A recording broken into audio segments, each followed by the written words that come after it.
Hi, Elaine here. After the most recent presidential election, I was feeling disheartened with politics at a national level. In an attempt to keep sane, I began reaching into my backyard to talk with people who were not elected into office about how they were working to safekeep our communities. I wanted to talk about politics from the people. Now, with We Have Action, an indivisible group based in Arlington, Virginia, I'm bringing those conversations to you. This week, I spoke with Jessica Kaplan from the Historical Society about the Memorializing the Enslaved in Arlington project.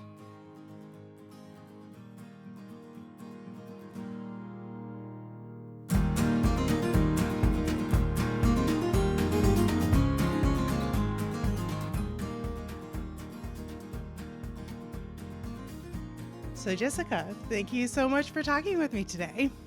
My pleasure. Thanks for having me. So, I'd just like to jump right in. Can you tell me a little bit about memorializing the enslaved in Arlington?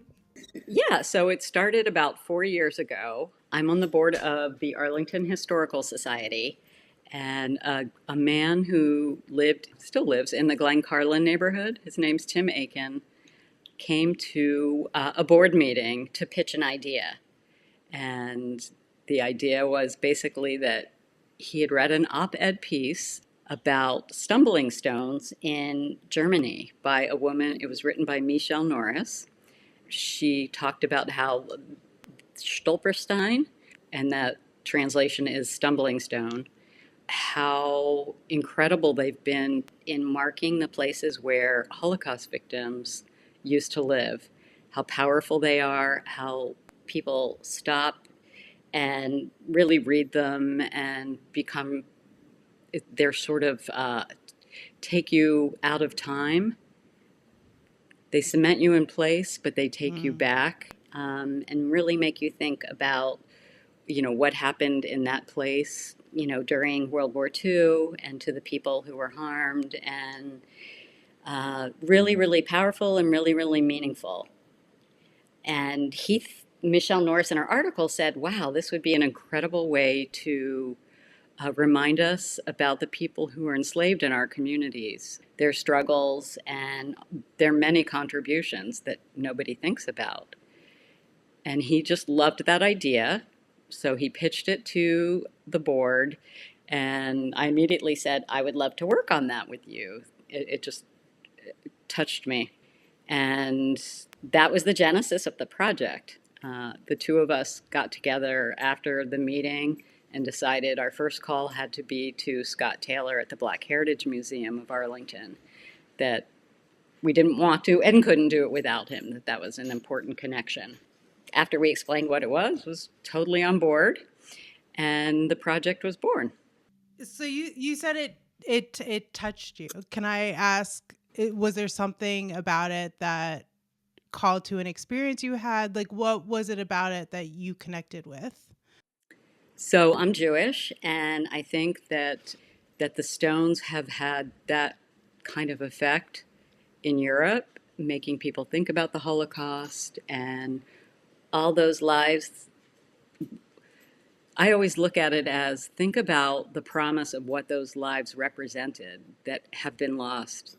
The incredible, it doesn't even matter if it's an invention, but the families that would have prospered, and their effect on our community. And I find that so, so heart-wrenching. And I just felt that the same way about enslavement. As I did my research for the project, I realized how much we know nothing about enslavement, that it really is, you really have to look carefully in the records to find information on enslaved people. I can go on Google and I can find all these major genealogies of people who came from Europe or, Eastern Europe, even Asian families where they go back centuries with archival records. But this kind of, the record for where enslaved people came from and their past is very difficult. And that made me also, I'm an archivist myself, and so looking through the records is really interesting for me. It's a challenge and something I felt like I could contribute. And I worked with a lot of volunteers on that as well. That really resonates with me because when my parents said that they were going to be doing this project in our neighborhood, I had no idea about the history of the neighborhood. I had no idea that it used to be a plantation. I mean, I kind of theoretically knew, but really bringing it home that this was grounds for something I had been taught about, but really hadn't conceptualized, I think. Well, and I think a lot of people don't think of Arlington as the South. They realize we're in Virginia, but it's Northern Virginia, and you don't think of enslavement here. It's a very progressive community now, but no, it was very much a part of early Arlington and our early history. I'm going to back up because you said you were part of the board before this project got started. Can I ask how you got involved with the historical society in general? Yeah, so like I said, I'm an archivist and I've always loved historical research. I did a lot in my career. And when my kids went away to college, I cut back in my paid work and I started volunteering for the Historical Society, writing some articles. They have a historical magazine that I was writing for, and now I edit it. And just loved the idea of being involved in local history and seeing what happened in the past where I was living. We've talked about the connection between you being Jewish and this memorial. Is there something about history in general that calls to I you? think because my family lacks any knowledge of its history. I mean, I can only take it back the late 19th century Mm. that I I have this like desire to know more. And even if I can't know exactly, this great grandparent, lived here and did X, Y, and Z, I know sort of where they were and what life was like around that time. And for me, it's filling something. um, I'm not sure exactly what, just my need to know where I came from.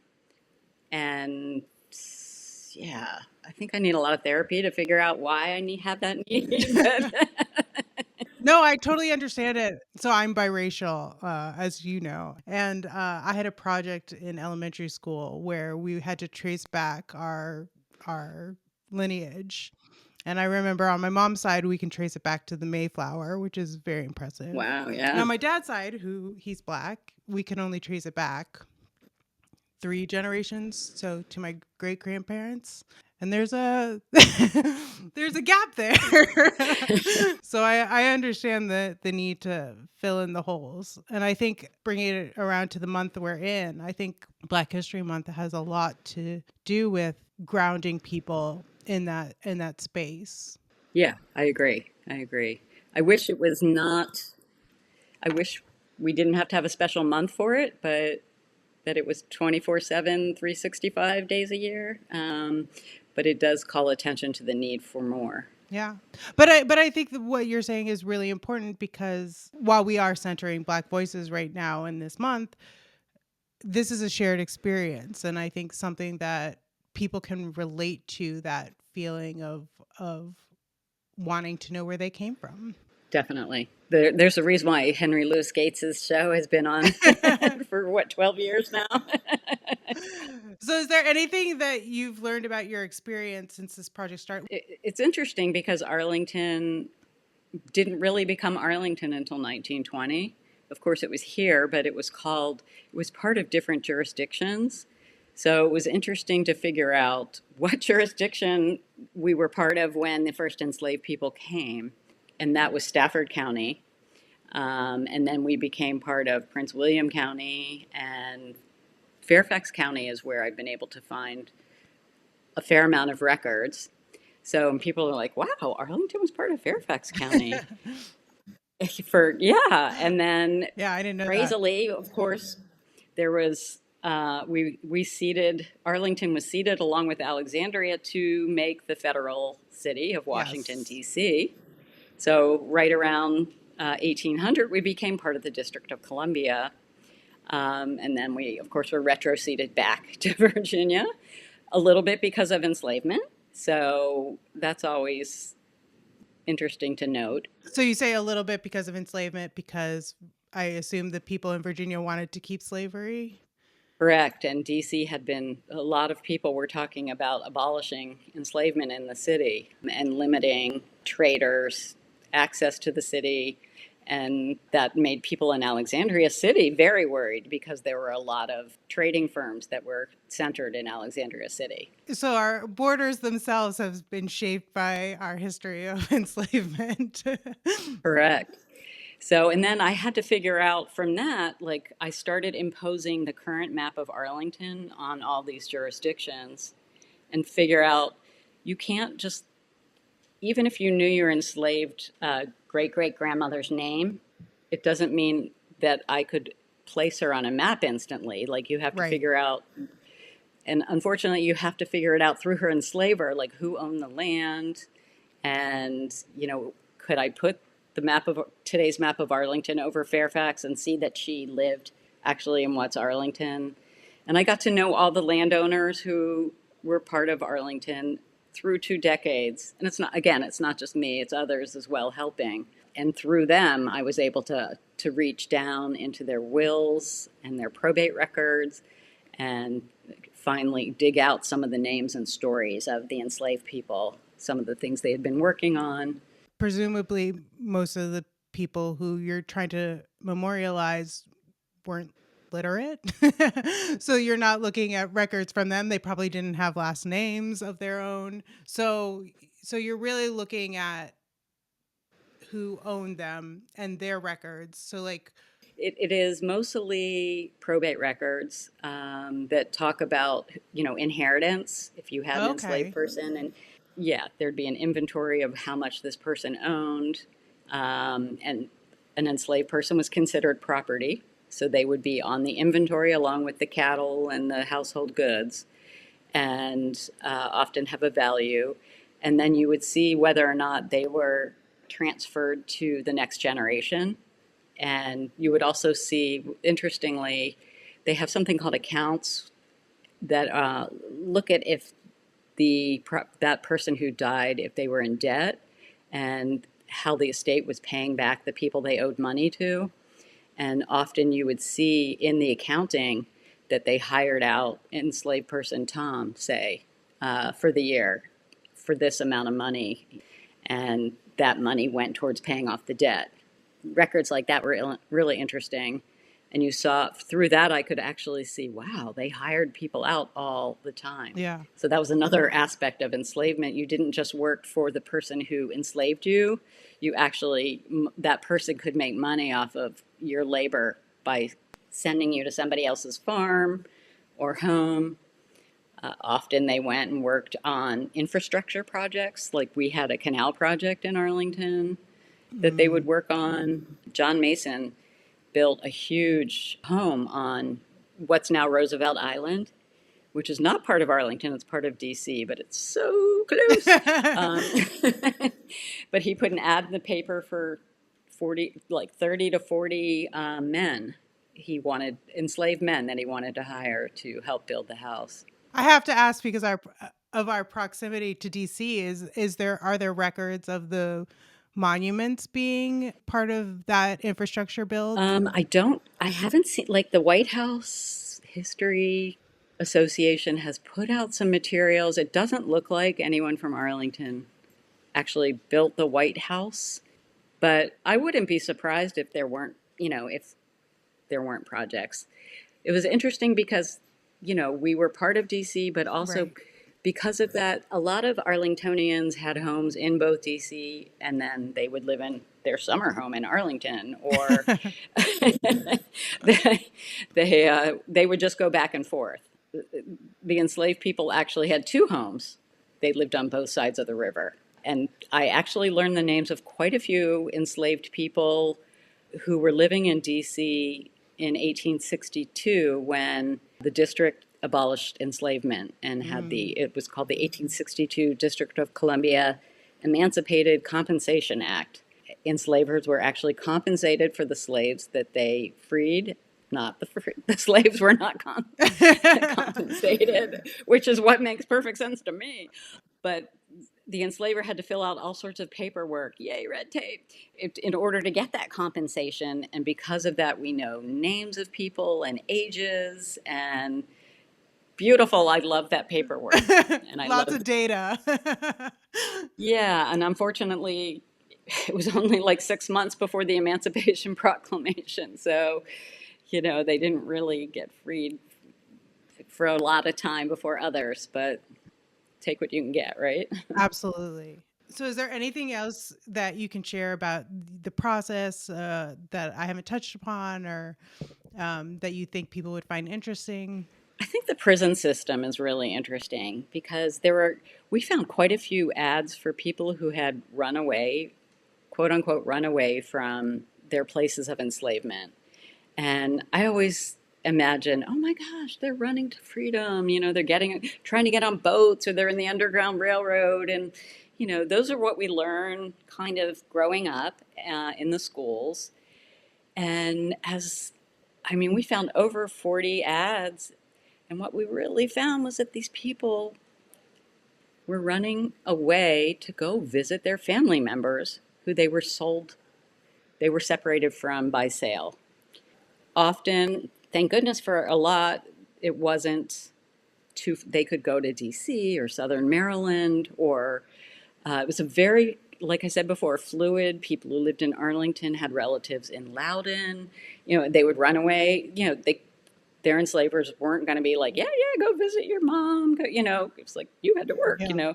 So they would just simply, probably at some point, say, I need to see them, and I'm just going. Yeah. But they were headed towards their loved ones, and the prison system was very involved in this because sheriffs would actually pick up the runaways and jail them, and they made quite a bit of money off of jailing people.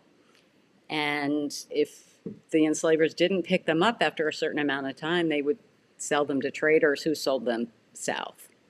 There was a huge trade, it was something called the domestic slave trade, which is another thing I don't think we learn enough about.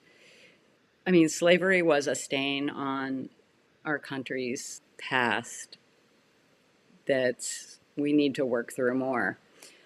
But this was one of the worst elements of it, where over 1 million people from the Chesapeake region, or I would say the upper South, were sold to the lower South, to the big plantations, the cotton plantations and the sugar plantations in Mississippi and Alabama and Louisiana.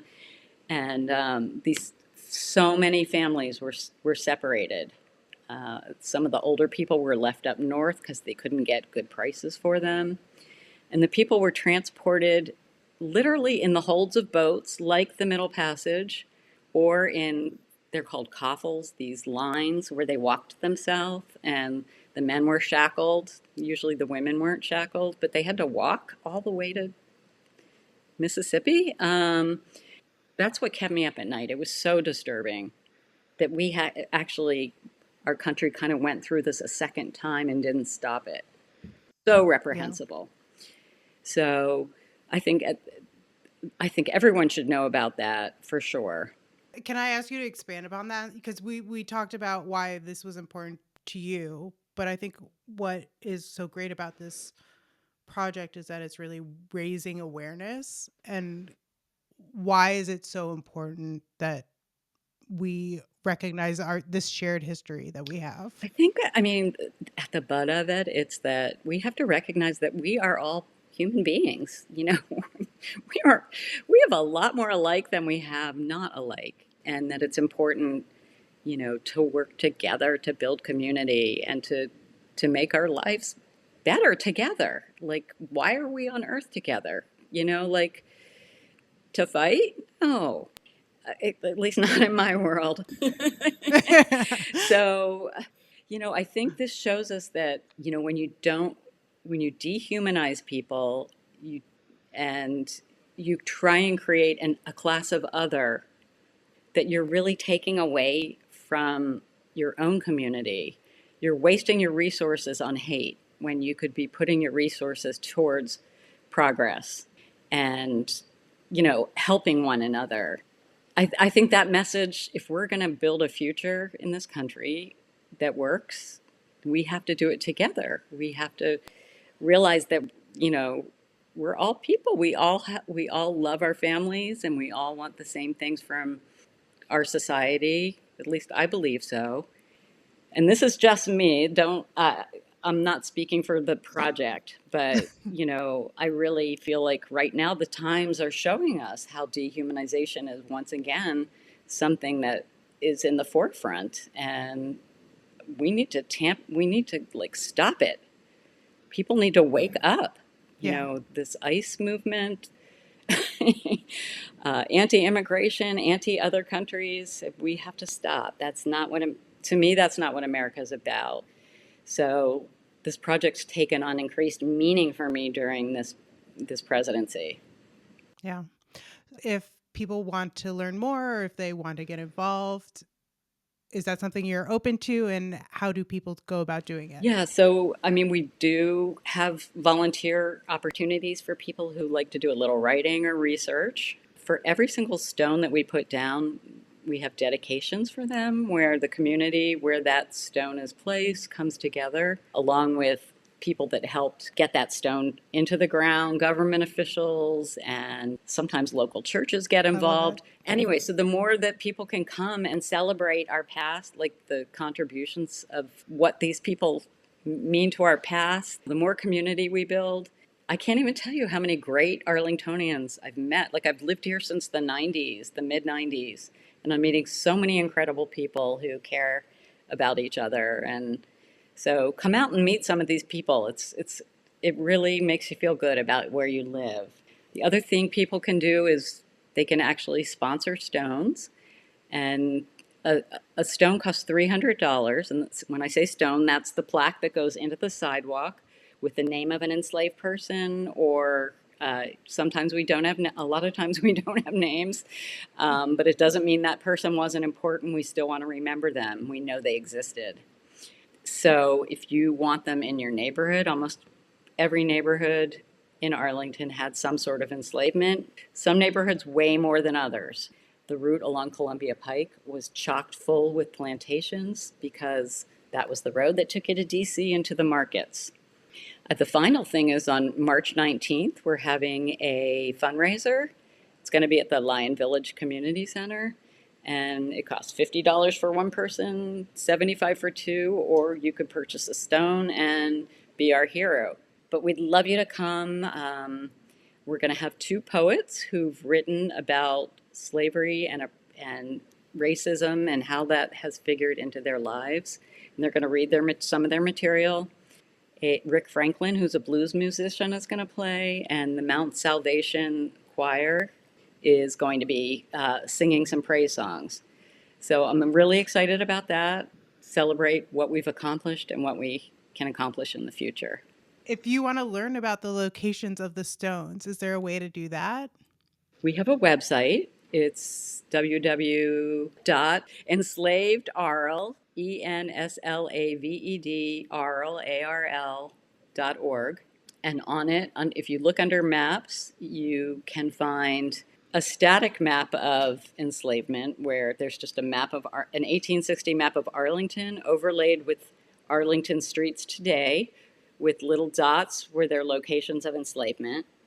Or you can go to an interactive map that has all the locations, and you click and you can dig deeper and deeper. The same website has a database in which we have all the enslaved people's information. If you know them by name, you can go through it. If you know the enslaver's name, you can search it. Or if you just want to browse and see about someone, an enslaver who might have lived in your area from the map, you can pick up names. You can take a deep dive there. There's articles that we've written about just enslavement in Arlington. We have lots of stories where we could find the first and last names of enslaved people. We were able to write. A bunch of volunteers researched and wrote stories about these people from enslavement to freedom, what that transition was like. Those are really, I think, really interesting. Well, great. Well, thank you so much for talking with me. Thanks so much for having me. This was a pleasure.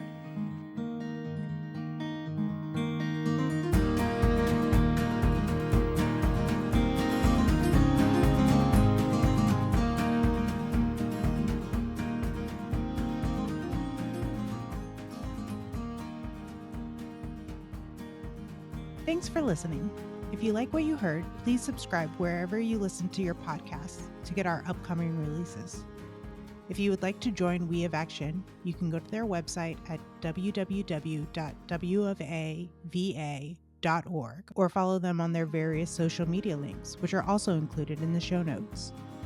You can follow me on Blue Sky at Elaine from Related. See you next time.